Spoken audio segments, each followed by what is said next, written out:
This is Money Talks. I'm Greg Vogel, Portfolio Manager at GKV Capital Management. It's tax season. Well, normal year taxes are due April 15th, but things haven't been normal for a while. I do think we're making progress. I've had my first dose of the vaccine, along with nearly 40% of the U.S. population. I am getting out a bit more and starting to actually meet with people again, which is a lot nicer than staring at a computer screen. Anyway, taxes. The IRS deadline was extended to May 15th, but I suspect most people have their taxes done already. Most of the CPAs I know want to hurry up and finish so that they can take their typical post-tax deadline vacation. With the traditional tax deadline come and gone, it's got us thinking about taxes. Let's spend a few moments talking about the fiscal policy of the Biden administration's proposed infrastructure bill with its included tax increases. But first I want to take a look at the huge benefits of tax-free retirement accounts. Doesn't matter your political leanings, no one's a fan of actually having to pay taxes, and everyone should be utilizing the favorable tax treatment of retirement accounts. IRAs, 401ks, and 403bs, and even 529 plans for saving for education expenses. Despite the pandemic and partial shutdowns of the economy, household income has held up really well. With stimulus checks and supplemental unemployment benefits and fewer places to spend, limited travel, fewer nights out, less shopping, savings rates have climbed from a long-term average of 8.8% of household income to 13% at the end of last year after hitting a high of 26% last summer. If you have some additional savings and you want it to grow for the long term, max out your retirement accounts first, then put money into your taxable brokerage account. The tax benefits of retirement accounts are substantial. If you haven't retired yet, your first priority should be to contribute the maximum you can to your employer's retirement plan, whether a 401k or 403b. The maximum you can contribute in 2021 is $19,500, with an additional $6,500 if you turn 50 this year or are older, which would bring your max contribution to $26,000. Additionally, most employers match the initial several percent of salary contributions. Certainly you want to contribute at least the amount necessary to max out an employer match, since this is money you'll miss out on otherwise.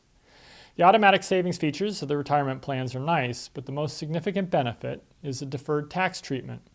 You don't pay any income tax on your contributions, and assets in the plan don't incur any capital gains taxes on investment gains. The benefit over time is tremendous. Yeah, you have to pay taxes on distributions when you start taking the money out, but most retirees are in a lower tax bracket at that point. And more importantly, the additional funds have had time to compound with years of investment gains without any capital gain liability. Let me walk you through an illustration. Let's compare saving $15,000 a year for 15 years and putting that into a brokerage account versus contributing $15,000 per year to a defined contribution plan, such as a 401k or 403b. We have to start with a few assumptions. Let's assume a 32% effective tax rate. For most people, this will be low after federal and state taxes, but it's a good approximation. After paying income taxes on my $15,000, I'm left with a $10,200 contribution. If I contribute every year for 15 years and have a good return on my investments of, say, 8%, I'll end up with just under $300,000. Although this neglects to consider capital gains taxes. In years where I sell any investments for a gain, you'd have to pay capital gains taxes. The hit is generally lower than income taxes, but it still hurts the performance. You don't have to pay capital gains until you sell a position, but generally speaking, it's difficult to pick the right securities at the outset and never sell. Assuming capital gains will fluctuate a bit year to year, you can pick a lower capital gain rate, say of 15%, but you will have to sell all the positions eventually in order to take withdrawals. Including allowance for capital gains, maybe hit about $270,000 after 15 years. In the tax-free account, 401k or 403b, rollover IRA or other qualified retirement account, you deposit $15,000 a year for 10 years. There's no income tax on the contribution, but you do have to pay taxes when you pull the money out. Again, assuming an optimistic 8% investment performance, we end up with a value of $440,000 after 15 years. Then after the 15 years of contributions, let's assume distributions of $50,000 are taken annually from the account for living expenses. In the taxable account, income taxes were already paid, and we've assumed some modest capital gains taxes. So with $50,000 a year, there's enough cash to take distributions for about 6.5 years before the account's fully depleted. In the tax-free retirement account, the annual $50,000 is withdrawn. Income taxes have to be paid on that distribution. So if we assume a 26% effective tax rate, since in retirement lower income should result in a lower tax bracket, $63,000 then has to be taken out to net $50,000 after taxes. But with the significantly higher balance after 15 years of saving, it will take nearly 10 years to exhaust this account. The tax-free account works out to roughly 50% better than simply saving in a taxable brokerage account. If you don't have a 401k or 403b available to you, you should be contributing to an individual retirement account or an IRA, as long as your income is below the benefit limits. Contributions to a traditional IRA are generally tax deductible against your income, although if you're already contributing to a 401k, you're unlikely to get this benefit. Alternatively, you can fund a Roth IRA. Contributions to a Roth IRA are made with after-tax dollars. All gains grow tax-free and distributions don't incur any tax liability, since taxes are paid on the funds up front. There are income limits for the IRA and Roth IRAs, however, restricting the benefit for anyone with significant household income. Lastly, there's simple and SEP IRAs. These plans are great for self-employed or sole proprietors that don't have access to a 401k.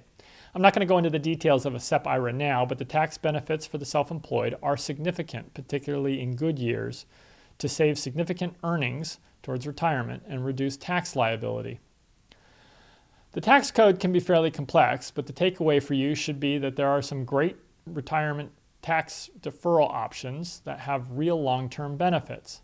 The earlier you utilize these tools, the more assets you'll have in retirement. Okay, so now I want to take a quick look at what we might expect in the way of coming tax increases in the near future. We've got a ways to go before we're going to get any real clarity on exactly what the fiscal policy changes are going to be truly feasible for the Biden administration.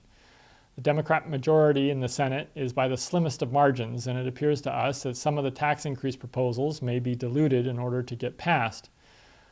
First up is the American Jobs Plan, better known as the infrastructure bill. This $2 trillion plus package is supposed to be paid for with increases to corporate taxes. The proposal is to take the corporate tax rate up to 28% from the current 21%. The corporate tax rate was at 35% prior to the Tax Cut and Jobs Act, which was passed in 2017. And for context, the corporate tax rates in Europe, they average just under 20%. So it may be that the 28% is too aggressive to get passed, and we may end up with a more moderate increase around 25%. We'll have to see. In the face of an accelerating economy, the markets have moved higher despite the threat of corporate tax increases. Higher taxes will result in slightly lower earnings. We think an increased rate of 25% would have little impact on stocks. A move to 28% should have some impact on stock prices, although other macroeconomic factors such as interest rates and inflation are more important to the market right now. The other fiscal policy changes on corporate taxes, such as global minimum tax for corporations of 21% or ending some of the tax breaks for fossil fuel companies, they're less consequential. We'll have to wait and see how this all plays out. After the infrastructure bill, the administration has floated other fiscal policy changes, mostly targeted at the highly compensated. These include bringing back the 39.6 top tax bracket, increasing Social Security taxes for income above $400,000, taxing capital gains at higher income rates for individuals with income over $1 million, a reduction in the state tax exemption, and elimination of the step-up cost basis upon death. These proposed changes, if enacted, will have an impact on individuals. In particular, a change in the step-up cost basis, which allows inherited assets to avoid capital gains taxes, will affect everyone, not just the wealthy. We'll spend more time talking about some of these details in the future when it becomes more apparent that some of these proposals will actually move forward. None of the proposals will be viewed very favorably by investors, although, as we pointed out, these possible fiscal policy changes will remain less important than other concerns. So far this year, the focus is on the reopening of the economy and a dramatic reacceleration of earnings growth. Tax increases may end up slowing growth marginally. However, unemployment, inflation, getting past the pandemic, and growth rates are far more important to the value of U.S. stocks. Thank you for joining us. If you have any questions or comments, please feel free to leave them below.